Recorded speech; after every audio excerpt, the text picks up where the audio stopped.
नमस्कार, खम्भागणी KP news के Rajasthan bulletin में आपका स्वागत है। मैं हूं आयुषी विजयवर्गीय आपके साथ। तो चलिए खबरों के सफर की शुरुआत करते हैं और सबसे पहले एक नजर हेडलाइंस पर। भरण पोषण के लिए देने थे 55,000 रुपए, 7 बोरों में सिक्के भरकर कोर्ट पहुंच गया पति, पत्नी बोली मानसिक प्रताड़ना।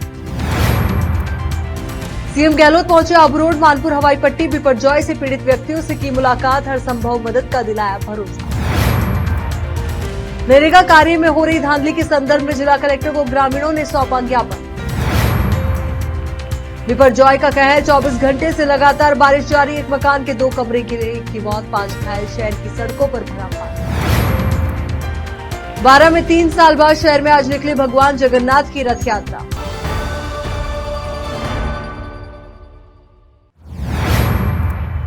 अब देखते हैं समाचार विस्तार से। पत्नी को गुजारा भत्ता देने के लिए एक व्यक्ति 55,000 रुपए के सिक्के लेकर कोर्ट पहुंच गया।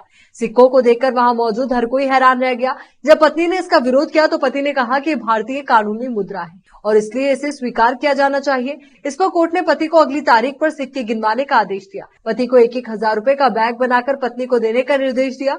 मामले में अगली तारीख 26 जून है। इस बीच पति दशरथ कुमावत के वकील रमन गुप्ता ने कहा, ये मामला पारिवारिक विवाद से जुड़ा है। दशरथ कुमावत की शादी करीब 10 साल पहले सीमा कुमावत से हुई थी। शादी के 3-4 साल बाद दोनों के बीच विवाद शुरू हो गया। पति ने कोर्ट में तलाक की अर्जी दी। मामले की सुनवाई के दौरान फैमिली कोर्ट ने पत्नी को हर महीने भरण पोषण के तौर पर 5,000 रुपए देने का निर्देश दिया। पति राशि 11 महीने से पत्नी को नहीं दे रहा था। कोर्ट ने पति के खिलाफ रिकवरी वारंट जारी किया। फिर राशि का भुगतान न करने पर नोटिस को गिरफ्तारी के वारंट में बदल दिया। आखिरकार युवक को गिरफ्तार कर कोर्ट में पेश किया गया। हालांकि रकम अदा करने के बाद कोर्ट ने पति को जमानत पर रिहा कर दिया। ये मामला जयपुर के फैमिली कोर्ट 1 में चल रहा है। कोर्ट की छुट्टियां होने के कारण इस बार मामले की सुनवाई लिंक कोर्ट एडीजे 8 जयपुर महानगर प्रथम में हुई। पुलिस ने युवक को 17 जून को गिरफ्तार कर कोर्ट में पेश किया। उसी दिन परिजन 7 बोरों में 1 और 2 रुपए के सिक्के लेकर कोर्ट पहुंचे। इनका वजन करीब 280 किलो था। सीएम गहलोत पहुंचे आबू रोड मानपुर हवाई पट्टी, बिपरजॉय से पीड़ित व्यक्तियों से की मुलाकात, हर संभव मदद का दिलाया भरोसा। सूबे के मुखिया अशोक गहलोत आबू रोड का तूफानी दौरा करते नजर आए। तय समय से करीब 1 घंटे पहले ही सीएम गहलोत का वायुयान मानपुर हेलीपैड पर उतरा। इस दौरान जिले के आला अधिकारियों ने सीएम की अगवानी की। चक्रवाती तूफान बिपरजॉय से प्रभावित लोगों से मुलाकात, संवाद कर क्षेत्र का हालचाल जाना। इस दौरान क्षेत्र की जनता ने सीएम को समस्याओं से रूबरू करवाया तो सीएम ने भी हर संभव मदद का भरोसा दिया और संबंधित अधिकारियों को मौके पर ही दिशा निर्देश दिए। देवधर आबू रोड विधायक जगसीराम कोहली ने आबू रोड दौरे पर आए सीएम गहलोत को ज्ञापन सुपुर्द करके बिपरजॉय से विधानसभा क्षेत्र की विभिन्न विभागीय समस्याओं, प्रभावित लोगों की समस्या समाधान हेतु अवगत करवाया। वो पशुपालकों, किसानों की सहायता व क्षतिग्रस्त सड़क पुलिया के पुनः निर्माण, आबू रोड में सीवरेज कार्य में हो रही लापरवाही से आमजन को हो रही परेशानी पर ठोस कार्रवाई की मांग भी उठाई। तो आबू पिंडवाड़ा विधायक समाराम गरासिया ने माउंट आबू नगर पालिका में आला अधिकारियों के खिलाफ कार्रवाई की मांग उठाई। गरासिया ने सुपुर्द ज्ञापन में बताया कि पालिका अधिकारियों की लापरवाही के चलते माउंट आबू की दिक्कतें बढ़ी हैं। पालिका ने पूर्व नहीं की थी कोई तैयारी, जिसकी शिकायत विधायक ने सीएम से की। आपको बता दें कि सिरोही जिले के बत्तीसा बांध से विद्युत पोल शिफ्टिंग को लेकर आबू रोड प्रधान गरासिया ने सीएम अशोक गहलोत को ज्ञापन सौंपकर समस्या उठाई। इस पर सीएम ने कल से ही अधिकारियों को कार्य शुरू करने के त्वरित निर्देश दिए। आपको बता दें कि भाखड़ क्षेत्र के 8 ग्राम पंचायतों के 24 गांवों की बिजली सप्लाई बंद है। बत्तीसा बांध में बिजली पोल डूबने से ये समस्या हुई है। पूर्व में प्रधान ने कई बार जिम्मेदारों को अवगत करवाया था, परंतु इस ओर ध्यान नहीं दिया गया, जिसकी वजह से आज करीब 24 गांव में बिजली गुल है। गौरतलब है कि मुख्यमंत्री अशोक गहलोत से माउंट आबू के निवासी भी मिले। चक्रवाती तूफान बिपरजॉय में प्रभावित लोगों ने मुलाकात की। लोगों ने माउंट आबू में मौजूदा टोकन व्यवस्था समाप्त करने की मांग की, वहीं माउंट वासियों को राहत देने की मांग उठाई। इस दौरान विधायक संयम लोढ़ा ने सीएम गहलोत को बताया कि माउंट के हालात, तो वहीं विधायक ने कहा कि विधानसभा में मंत्री धारीवाल ने टोकन व्यवस्था कर चुके हैं समाप्त, लेकिन अधिकारियों की हठधर्मिता के कारण माउंट में खत्म नहीं हो रही टोकन व्यवस्था। सीएम गहलोत ने जिला कलेक्टर को दिया आवश्यक दिशा निर्देश। सिरोही से तुषार पुरोहित की रिपोर्ट।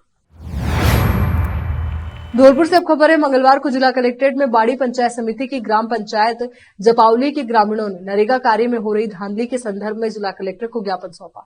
ग्राम पंचायत जपावली के ग्रामीण सुखदेव सिंह ने जानकारी देते हुए बताया कि गांव में नरेगा के काम में खुले रूप से बंदर बांट हो रही है और सरपंच व सचिव अपने चहेतों को ही नरेगा के काम में लगा रखे हैं। जब वह नरेगा में काम करने के लिए आवेदन पत्र लेकर सरपंच सचिव के पास गया तो उन्होंने इसके आवेदन पर क्रॉस लगाकर बोला कि तुझे नरेगा में काम नहीं करने देंगे। सुखदेव ने बताया कि ग्राम पंचायत में नरेगा का काम हो ही नहीं रहा। घर बैठकर सारी मस्टॉल भरी जाती है। सभी ग्रामीणों ने शनिवार को जिला कलेक्ट्रेट पहुंचकर जिला कलेक्टर अनिल अग्रवाल को ज्ञापन सौंपा और सरपंच व सचिव के खिलाफ कार्रवाई करने की प्रार्थना की। धौलपुर से ओम प्रकाश वर्मा की रिपोर्ट। सुखदेव सिंह गुजर्रा कला निवासी। हमारी ग्राम पंचायत जपावली में फर्जीवाड़ा चल रहा है। नरेगा का काम जो चल रहा है ना, वो सरपंच सेक्रेटरी मिला के और फर्जी चला रहे हैं। उनकी न तो कोई मशरूम चल रही है, मतलब ऐसा है कि जो कोई आदमी लेबर वाला काम करना चाहे तो उसके लिए तो नाम नहीं लिख रहे हैं। और बाकी का जो अपनी पार्टी है ना, वो कह देते हैं अगर आवेदन करके और वहाँ पर लेके जाते हैं तो कहते हैं कि तुम्हारा काम नहीं चलेगा, तुम्हारे न तो काम तुम्हारा मिस्टर में नाम आएगा और न तुमसे न किसी को मतलब लिखने देंगे। तो मैं आवेदन लेके अपने परिवार के घर वालों के आवेदन लेके गया था, तो सरपंच और सेक्रेटरी ने मिलके सेक्रेटरी ने ये कहा था मुझसे कि सरपंच के कहे में हैं हम लोग, तो जो सरपंच कहेगा उस काम को हम तो करेंगे। तो मैंने आवेदन लेके गया था अपने घर परिवार के जो मेरे हाथ में है, तो उन्होंने आवेदन पर क्रॉस खींच दिया था, बोला अगर घर के लिए चला जा और तेरा कोई मतलब नाम नहीं आएगा। तो श्रीमान जी से निवेदन कलेक्टर साहब से करते हैं कि उनकी जांच की जाए, काम की 3 साल में कितना काम किया है उसकी तुरंत जांच की जाए और उनके सख्त कार्रवाई की जाए जांच करके। और हम आए हैं, हम लोग है ना यहाँ पे कलेक्टर साहब के लिए मतलब कहने के लिए आए हैं, और अगर हमारी नहीं सुनते हो तो कल से हम यहाँ धरना देंगे। बारां में पिछले दिनों नगर परिषद के पूर्व उपसभापति व कांग्रेस नगर अध्यक्ष गौरव शर्मा की एक कांग्रेस के ही नेता द्वारा साजिश रच हत्या के मामले के बाद राजनीति में भाजपा को बड़ा मौका हाथ लग गया है। आए दिन नेता मामले पर जमकर बयानबाजी कर रहे हैं। ऐसे में सोमवार को बारां पहुंचे भाजपा के पूर्व कृषि मंत्री प्रभुलाल सैनी ने सर्किट हाउस में कार्यकर्ताओं की मीटिंग के बाद पत्रकारों से रूबरू होते हुए राजस्थान की कांग्रेस सरकार व स्थानीय जनप्रतिनिधि सहित पुलिस पर जमकर आरोप लगाए। पूर्व मंत्री सैनी ने कहा कि जिले में पिछले दिनों ऐसी घटना हुई जिससे राजस्थान की सरकार शर्मसार हो रही है। लोकतंत्र की हत्या हो रही है। भाजपा व गरीब लोगों पर राजनीतिक प्रभाव के कारण झूठे मुकदमे दर्ज किए जा रहे हैं। अपराधियों और राजनेताओं का गठबंधन है। बारां में ही नहीं कई जिलों में जो खनन माफियाओं का अपराधियों और असंवैधानिक ताकतों ने दुरुपयोग किया है, जिस तरह से अंधे के हाथ में बटेर आ जाए, ऐसे हालात राजस्थान में देखने को मिल रहे हैं। महिला बलात्कार में राजस्थान देश में सबसे पहले स्थान पर है। बारां में जिस तरह पुलिस का अपराधियों और जनप्रतिनिधियों के साथ गठबंधन है, एक एक मामले का अध्ययन करा रहे हैं। समय आएगा उसका जवाब देंगे। पुलिस राजनीतिज्ञों का औजार बन चुकी है, लोगों के मौलिक अधिकार का हनन कर रही है, उसे किसी भी स्थिति में बख्शा नहीं जाएगा। इसका पूरा संज्ञान पार्टी ले रही है। प्रतिपक्ष के नेता व मंडल अध्यक्ष जैसे कार्यकर्ताओं के खिलाफ झूठे मुकदमे दर्ज करवाए जा रहे हैं और भूमाफिया और अपराधी आपस में भिड़ रहे हैं। राजनीति में कांग्रेस के अंतःकलह है और घटनाएं चल रही है, जितने भी निंदा की जाए कम है। उन्होंने कांग्रेस के स्थानीय मंत्री प्रमोदजन भाया को संदेश देते हुए कहा कि वो संविधान की शपथ लेकर आए हैं। आपको जिम्मेदारी सौंपी गई है, इस पर संज्ञान ले, अन्यथा मजबूर होकर ऐसे सभी प्रकरणों का संकलन कर भारत सरकार को भिजवाया जाएगा। उन्होंने कांग्रेस के ही सांगोद विधायक भरत सिंह द्वारा खनन मंत्री पर लगाए जा रहे आरोपों की बात कहकर कहा कि इसका मतलब सीधा सीधा सरकार का मुखिया भ्रष्टाचार को बढ़ावा दे रहा है और अपनी सरकार बचाने के लिए पूरे राजस्थान में करप्शन बढ़ा है। ये वहां के विधायक मुख्यमंत्री के रूप में काम कर रहे हैं, इसका जवाब सरकार को समय आने पर देंगे। नाजायज लोगों को परेशान किया गया तो पुलिस और अधिकारियों के खिलाफ उच्च न्यायालय तक जाएंगे। धौलपुर से अब खबर है, बिपरजॉय तूफान के चलते धौलपुर जिले में पिछले 24 घंटे से लगातार बारिश जारी है। बारिश की वजह से जहां शहर की सड़कों पर पानी भर चुका है, तो वहीं लड़के 3 बजे मनिया कस्बे में एक मकान के 2 कमरे गिर जाने से एक युवक की मौत हो गई। मकान की छत गिर जाने से उसमें मौजूद 2 महिला सहित 4 लोगों के गंभीर रूप से घायल होने की खबर है। तो वहीं देर रात को पुलिस और प्रशासन की मदद से जिला अस्पताल में भर्ती करवाया गया। पिछले 24 घंटे से लगातार हो रही बारिश की वजह से थाने के ठीक बगल में स्थित हरिजन बस्ती में सुबह 3 बजे पत्थरों का एक मकान भर कर गिर गया। मकान के 2 कमरे गिर जाने से उनमें मौजूद 6 लोगों में से एक की मौत हो गई, जबकि 2 महिला सहित 4 लोग गंभीर रूप से घायल हो गए। घटना की सूचना मिलते ही मौके पर पहुंचे थाना प्रभारी लाखन सिंह ने बताया कि हरिजन बस्ती में अनिल पुत्र महेश और अर्जुन पुत्र महेश अपने अपने परिवारों के साथ 2 कमरों में रहते थे। बारिश की वजह से अचानक दोनों कमरे ढह गए, जिस हादसे में एक कमरे में मौजूद अनिल पुत्र महेश की मौके पर ही मौत हो गई, जबकि अनिल के साथ मौजूद उसकी पत्नी रूपा के साथ बहनोई मंकी पुत्र नरेंद्र निवासी मुजफ्फरपुर घायल हो गए, जबकि अनिल की बहन सपना बाल बाल बच गई। हादसे में दूसरे कमरे में मौजूद मृतक अनिल के छोटे भाई अर्जुन की पत्नी रेशमा और भतीजी परी गंभीर रूप से घायल हो गए। हादसे के दौरान दूसरे कमरे में रहने वाला मृतक का भाई अर्जुन अपनी ससुराल गया हुआ था, जिससे वो बच गया। हादसे की सूचना मिलते ही मौके पर पहुंची पुलिस और प्रशासन के अधिकारियों ने रेस्क्यू ऑपरेशन चलाते हुए मृतक के शव को मनिया अस्पताल की मोर्चरी में रखवाया और घायलों को जिला अस्पताल रेफर किया गया। जहां डॉक्टर्स की टीम की देखरेख में उनका इलाज किया जा रहा है। धौलपुर से ओम प्रकाश वर्मा की रिपोर्ट। तीन मकान गिर चुके हैं पानी की बारिश से और एक की मौत हो गई। पांच लोग घायल हैं। मनिया में किस जगह की घटना है? पीपर मोहल्ला, मैत्रो मोहल्ला। करीब कितने बजे की बात है? 3 बजे। यहाँ रुक रहे एक छोटे से ब्रेक के लिए, फौरन लौटेंगे। हिंदुस्तान के हर कोने में हम हैं मौजूद। 24 घंटे हालात पर गहरी नजर, खबरों से जुड़े चुपते सवालात और आपको दिखाता है धार्मिक, सामाजिक, राजनीतिक, लोकल और इंटरनेशनल न्यूज की सबसे बेहतर कवरेज, जो आपको रखती है हर पल बाखबर। देश और दुनिया भर की खबर के लिए देखते रहें KP news 24/7। Noor education trust Bidar की ओर से चलाए जाने वाला Noor MEd and BEd college Bidar, recognised by NCTE Delhi and affiliated to Gulbarga University, Gulbarga. Admission are open for the academic year 2022-23. विशेषज्ञ और सक्षम शिक्षकों द्वारा शिक्षा प्राप्त करने के लिए नूर एमएड एंड बीएड कॉलेज में दाखिला लें और शांत वातावरण में शिक्षा प्राप्त करें। बीदर शहर में बेहतर शिक्षा का एकमात्र केंद्र Noor MEd and BEd college, Shahpur gate, Bidar. Phone numbers 9945283920, 8482221297। Bidar के निवासियों की बेहतर सेवा के लिए बीदर शहर में पहली बार विभिन्न सुविधाओं से भरा resort Inspira by SRS resort and convention, जहां पर विभिन्न सुविधाएं और सेवाएं आपके लिए उपलब्ध हैं। बेहतरीन वातावरण, सुहानी हवा और आंखों को लुभाने वाले दृश्यों के साथ आप सभी को लुभाने वाली और आरामदायक सुविधाएं उपलब्ध है। यहाँ पर आपके लिए उपलब्ध है Riwaaz restaurant, 14 down road bar, banquet hall, infinity lawn, conference hall, cabana, private dining setup, ballrooms, swimming pool, candle light dinner, gym, coffee shop,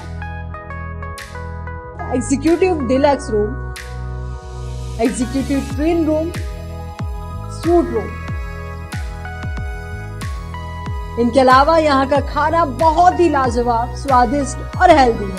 इसके अलावा यहाँ पर सफाई का भी विशेष ध्यान रखा जाता है और दूसरी चीजों के दाम काफी कम है। आज ही चले आइए और यहाँ की सभी चीजों का आनंद लीजिए। Inspira by SRS resort and convention, near old water filter house, Janwada road, Markhal village. Contact number 8861620775, 8495875175। शहर बीदर के स्टूडेंट्स के लिए एक बड़ी खुशखबरी, यहाँ पर एडमिशन फीस में 100% कंसेशन दी जाएगी। Wisdom groups of institution Bidar के तहत चलाए जाने वाला और बेहतर शिक्षा केंद्र विजडम होलिस्टिक स्कूल का एक ब्रांच अब चिदरी में भी खुल गया है। इस सुनहरे अवसर से शहर बीदर के और चिदरी और मैलूर के छात्र फायदा उठाए। यहाँ पर nursery, LKG, UKG and first standard की बेहतर वातावरण में योग्य शिक्षकों द्वारा शिक्षा दी जाती है। यहाँ पर कई एजुकेशनल फैसिलिटीज मौजूद है, जैसा कि आप स्क्रीन पर डिटेल्स देख रहे हैं। इनके अलावा हवादार स्मार्ट क्लास, प्ले इक्विपमेंट, हिफ्ज व नाजिरा सेक्शन, हेल्थ चेकअप और दूसरी कई फैसिलिटी मौजूद है।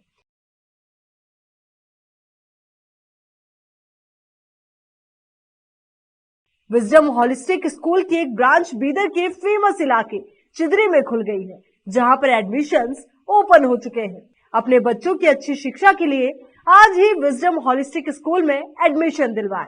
Wisdom holistic school new branch Bidar के एयरपोर्ट जाने वाली रोड पर और केंद्रीय विद्यालय के करीब चिदरी में मौजूद है। बीदर के छात्रों के लिए एक बहुत बड़ी खुशखबरी है। यहाँ पर एडमिशन फीस में 100% कंसेशन दी जाएगी। आज ही एडमिशन कराएं और भी डिटेल्स जानने के लिए इस नंबर पर कांटेक्ट कीजिए।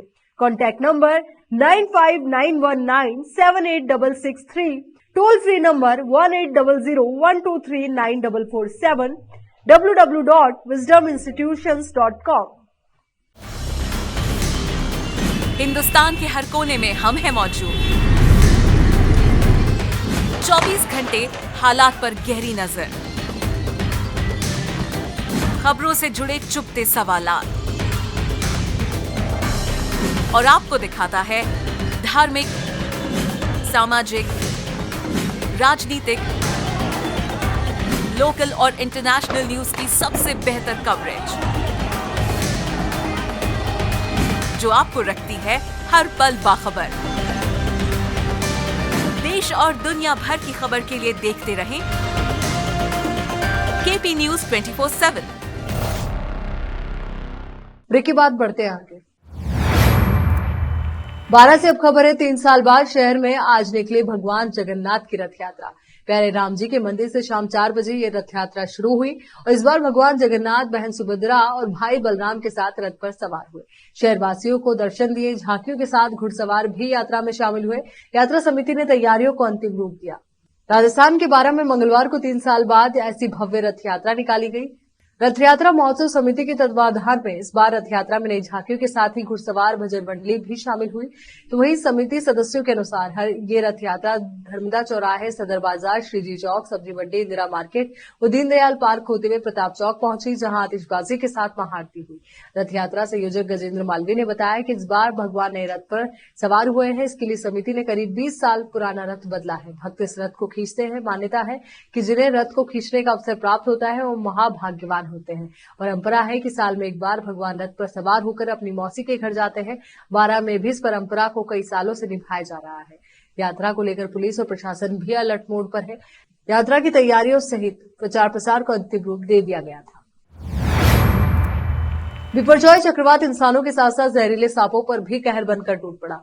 गड्डी, मालियान, महादेव नगर वार्ड 34 आज सुबह लोग उठे तो क्षेत्र में सैकड़ों मरे हुए सांप को देखकर सबके होश उड़ गए। दरअसल क्षेत्र में ट्रांसफार्मर के पास पानी में करंट दौड़ने से सैकड़ों सांपों की मौत हुई। क्षेत्र के पूर्व पार्षद विजय सिंह गहलोत ने बताया कि पिछले 24 घंटे से ज्यादा शहर में हो रही तेज बारिश के कारण तारागढ़ की पहाड़ियों से बहकर बड़ी संख्या में सांप इस क्षेत्र में आ गए, जहां नाले की दीवार टूटी होने के कारण पानी क्षेत्र की निचली जमीन में जमा हो गया और वहां पर पहले से ट्रांसफार्मर के आसपास करंट दौड़ रहा था, जिससे सांपों की लगातार मौत होती गई। गनीमत रही कि ट्रांसफार्मर के पास दौड़ रहे करंट की चपेट में कोई व्यक्ति नहीं आया, वरना बड़ा हादसा भी हो सकता था। क्षेत्र के एक युवक ने बिजली विभाग को सूचना दी। उसके बाद ट्रांसफार्मर में आ रहे करंट को किसी तरह बंद किया गया। उसके बाद मरे हुए सांपों को एक एक करके बाहर निकाला गया। तब जाकर क्षेत्रवासियों ने राहत की सांस ली।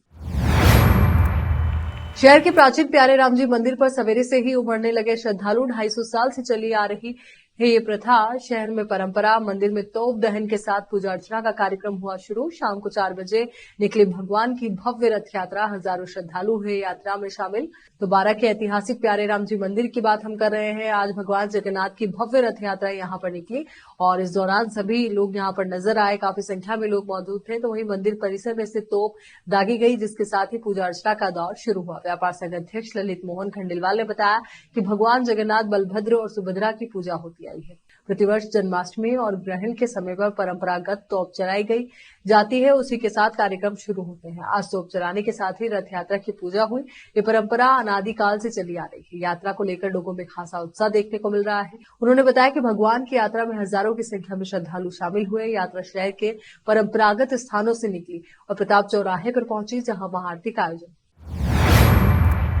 मिनी सचिवालय को बरड़िया बस्ती में बनाने की मांग। तहसीलदार ने कलेक्टर से बात कर वकीलों को मांग का हल करने का दिलाया भरोसा। तब खोला जाम, समाधान नहीं होने पर वकीलों ने उग्र आंदोलन की चेतावनी दी। बारा जिला के अंता में अभिभाषक परिषद ने मिनी सचिवालय को बरड़िया बस्ती में बनाने की मांग को लेकर 2 घंटे तक सड़क पर जाम किया, तो वहीं विरोध प्रदर्शन किया। इस दौरान अधिवक्ताओं ने सीस वाली सड़क को जाम कर दिया और जमकर नारेबाजी कर प्रशासनिक अधिकारियों पर मिली भगत कर मिनी सचिवालय को सीएडी परिसर में प्रस्तावित करने का आरोप लगाया। इस दौरान सड़क के दोनों ओर वाहनों की लंबी कतारें लग गई। मामले को लेकर अंता पुलिस भी मौके पर पहुंची और समझाइश करने का प्रयास किया गया। बाद में कार्यवाहक तहसीलदार ने मौके पर पहुंचकर जिला कलेक्टर से बात की और अधिवक्ताओं की मांग का हल करने का आश्वासन देकर जाम खुलवाया। अभिभाषक परिषद अंता के अध्यक्ष विजय गौतम ने बताया कि बरड़िया बस्ती में न्यायालय शुरू करने पर आश्वासन दिया गया था कि मिनी सचिवालय की व्यवस्था भी बरड़िया बस्ती में कर दी जाएगी और एसडीएम कोर्ट भी न्यायालय के पास बनाया गया था और भूमि भी बरड़िया बस्ती में आवंटित हो चुकी है, जिसका राजस्व रिकॉर्ड भी दर्ज है और तहसीलदार व राजस्व अधिकारियों ने मिलकर रिकॉर्ड में फेरबदल कर पुनः आवंटन कर दिया। जबकि आवंटन एक ही बार होता है और आमजन को सभी सुविधाएं एक ही जगह पर मिले, जिसके लिए या तो न्यायालय को भी प्रस्तावित मिनी सचिवालय के पास ही बनाया जाए या फिर मिनी सचिवालय को बरड़िया बस्ती में न्यायालय के पास बनाया जाए और अगर समय रहते हमारी बातें नहीं मांगी गई तो उग्र आंदोलन कर अनिश्चितकालीन कार्य बहिष्कार किया जाएगा। 12 से ब्रिजेश यादव की रिपोर्ट। ये जो मिनी सचिवालय के संबंध में जो इन्होंने निर्माण से संबंधित की अनियमितता बरती है, हमें आनंद फानंद में ये कहा गया था कि मिनी सचिवालय की व्यवस्था आपको बढ़िया में स्थापित कर दी जाएगी। आपको न्यायालय बन गए और उप जिला कलेक्टर भी हमने बना दिया। जब सारी व्यवस्था बढ़िया में स्थापित हो चुकी है और भूमि आवंटन हो चुकी है उसके लिए और उसका राजस्व रिकॉर्ड भी दर्ज है कोई, और फिर भी तहसीलदार या राजस्व अधिकारियों ने मिलकर उस रिकॉर्ड की कोई मतलब फेरबदल करके और पुनः आवंटन किया, यानी कि एक ही मिनी सचिवालय के लिए 2 जगह आवंटन किए इन लोगों ने। अब आप लोगों की क्या मांग है? अभी हमारे ये मांग है कि भाई या तो न्यायालय जो सुविधा है आम जनता की वो एक ही स्थान पे मिलना चाहिए, या तो बढ़िया में जो पूर्व आवंटन है वहाँ पे मिले, या फिर हमारे जो व्यवस्था है वो ये न्यायालय भी उसी मिनी सचिवालय में स्थापित की जाए। आसमान से बरसी आफत ने लोगों का जनजीवन प्रभावित कर दिया है। मकान की छत ढहने से सेपो थाना क्षेत्र के दुबेपुरा गांव में 2 सगी बहनें मलबे में दब गई। घटना के बाद परिजनों में हड़कंप मच गया। दोनों बहनों को घायल अवस्था में मलबे से रेस्क्यू कर जिला अस्पताल की इमरजेंसी में भर्ती कराया गया। बड़ी बहन की हालत बेहद नाजुक बताई जा रही है। परिजनों ने बताया कि मंगलवार को बरसात होने की वजह से राखी 18 साल की और आंसू जिसकी उम्र 16 साल है, दोनों बहन कमरे में बैठी हुई थी। अचानक भर कर छत ढह गई। मलबे में दबने से दोनों बहनों की चीख पुकार निकल गई। मौके पर पहुंचे ग्रामीणों ने परिजनों के साथ दोनों बहनों को मलबे से रेस्क्यू कर जिला अस्पताल में भर्ती करवाया। बड़ी बहन राखी की जो चोटें हैं वो काफी ज्यादा है, काफी गंभीर चोट उससे आई है। जिला अस्पताल की इमरजेंसी में दोनों का उपचार किया जा रहा है। उधर लगातार हो रही बारिश से कच्चे पक्के मकान लगातार धराशायी हो रहे हैं। खेत खलियान तालाब के रूप में तब्दील हो गए हैं। जल भराव से लोगों को आवागमन में काफी ज्यादा असुविधा हो रही है। जनजीवन लोगों का बुरी तरीके से प्रभावित हुआ है। चलिए एक बार फिर से नजर डालते हैं हेडलाइंस पर। भरण पोषण के लिए देने थे 55,000 रुपए, 7 बोरों में सिक्के भरकर कोर्ट पहुंच गया पति। पत्नी बोली मानसिक प्रताड़ना। सीएम गहलोत पहुंचे आबू रोड मानपुर हवाई पट्टी। बिपरजॉय से पीड़ित व्यक्तियों से की मुलाकात, हर संभव मदद का दिलाया भरोसा। नरेगा कार्य में हो रही धांधली के संदर्भ में जिला कलेक्टर को ग्रामीणों ने सौंपा ज्ञापन। बिपरजॉय का कहर, 24 घंटे से लगातार बारिश जारी। एक मकान के 2 कमरे गिरे, एक की मौत, 5 घायल। शहर की सड़कों पर भरा पानी। 12 में 3 साल बाद शहर में आज निकली भगवान जगन्नाथ की रथ यात्रा। केपी न्यूज के राजस्थान बुलेटिन में फिलहाल के लिए इतना ही। देश और दुनिया से जुड़ी तमाम खबरों के लिए आप बने रहिए केपी न्यूज 24/7 के साथ। धन्यवाद।